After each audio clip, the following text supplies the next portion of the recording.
आज हम बात करेंगे प्रदूषण और संरक्षण के बारे में। क्या आपने कभी सोचा है कि हम जिस हवा में सांस लेते हैं वह कितनी साफ है? हमारे चारों ओर फैला प्रदूषण न केवल हमारे स्वास्थ्य को प्रभावित कर रहा है, बल्कि यह हमारे पर्यावरण को भी गंभीर नुकसान पहुंचा रहा है। वायु प्रदूषण, जल प्रदूषण और भूमि प्रदूषण, ये तीन मुख्य प्रकार हैं।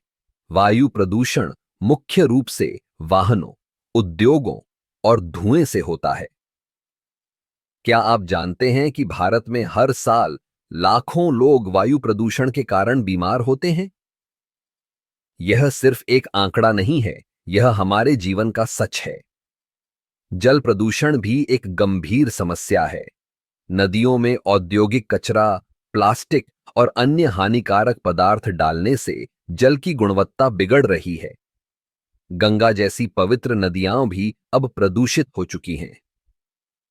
हमें यह समझना होगा कि साफ पानी सिर्फ हमारी जरूरत नहीं, बल्कि हमारे पारिस्थितिकी तंत्र के लिए भी आवश्यक है।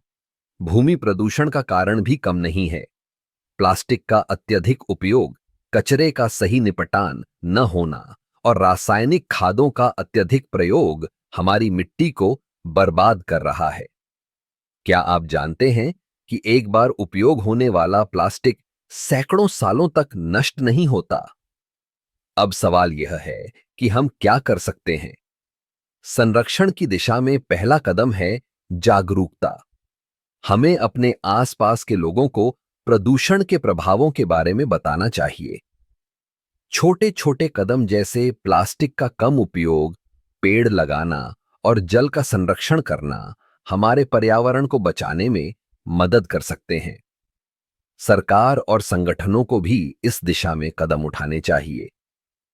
हमें स्वच्छता अभियानों में भाग लेना चाहिए और अपने शहरों को साफ रखने के लिए प्रयास करना चाहिए। याद रखें, संरक्षण केवल एक जिम्मेदारी नहीं, बल्कि एक आवश्यकता है। अगर हम आज नहीं जागे तो कल बहुत देर हो जाएगी। हमें अपने पर्यावरण की रक्षा करनी होगी ताकि आने वाली पीढ़ियां भी एक स्वस्थ और सुरक्षित दुनिया में जी सकें। तो चलिए हम सब मिलकर प्रदूषण को कम करने और संरक्षण को बढ़ावा देने के लिए प्रयास करें। यह हमारी जिम्मेदारी है और हम इसे निभा सकते हैं।